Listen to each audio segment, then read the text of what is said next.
C'est très difficile.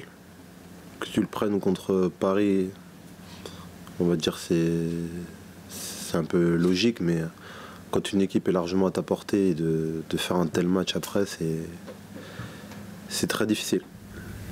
On n'a pas les réponses. Pourtant, hier soir, vous êtes resté assez longtemps dans le vestiaire pour parler.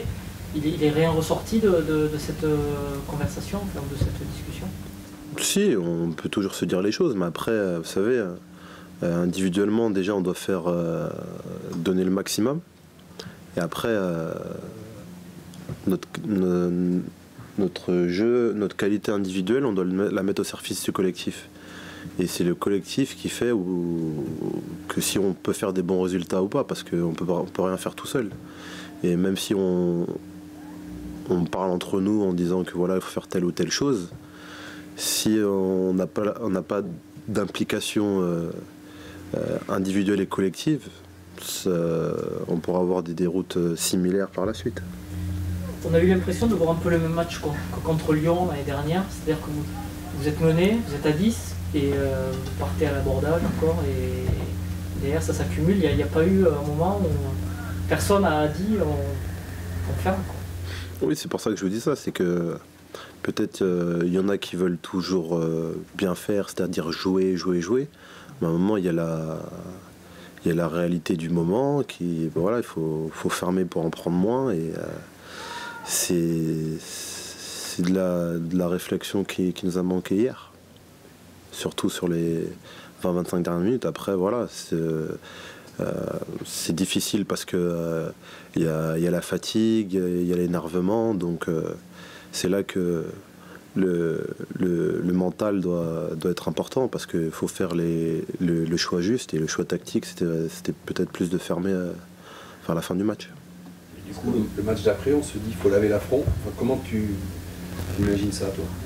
Bien sûr, on est en train de penser, bah oui, je pense qu'après moi je parle que dans mon cas individuel parce que comme je suis pas dans la tête des autres, c'est que on pense comme ça sur le moment. Mais après on sait très bien que voilà, il faudra remettre le bleu de chauffe et tout parce que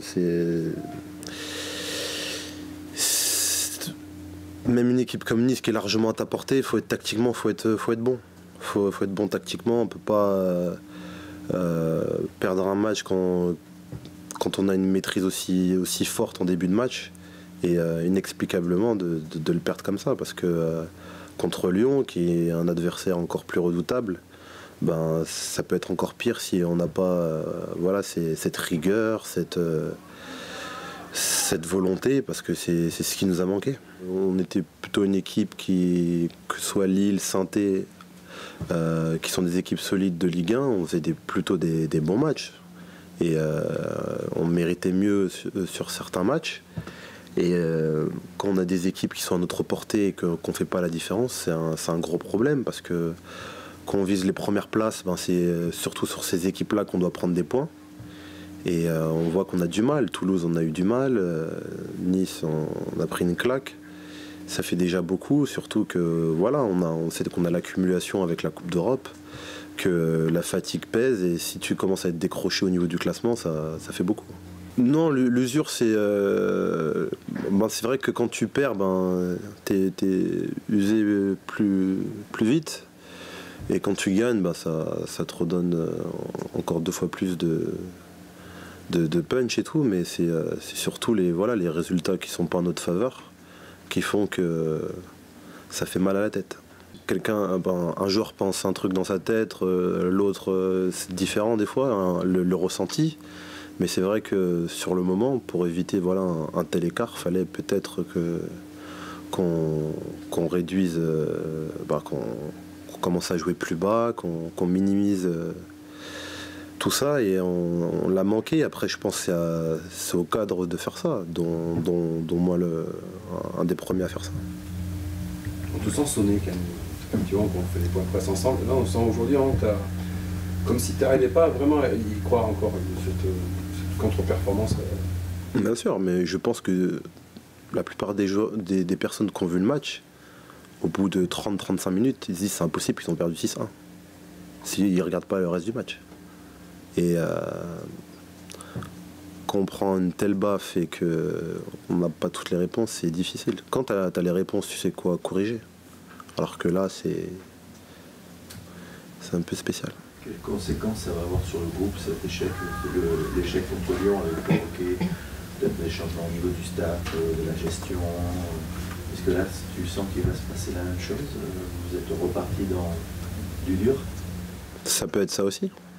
Est-ce que c'est aussi une solution pour nous? Je sais pas. Mais bien sûr qu'il va falloir changer quelque chose parce que on ne peut pas, si vous voulez, avoir des objectifs élevés et faire des matchs comme ça. Non, les 15-20 premières minutes sont délicates. Après, comme c'est une équipe qui était largement à notre portée, c'est vrai qu'on avait plus de chance en 11 contre 11 de pouvoir revenir au score. C'était pas un problème parce que vu les 20 premières minutes qu'on a fournies, on savait que voilà, un peu plus de rigueur, un peu plus de concentration fait que on serait revenu au score. Ça, j'en doute pas une seconde. Mais c'est vrai que de prendre un carton rouge Chito et de prendre le troisième but peut-être 2 minutes après, ça te fout un coup.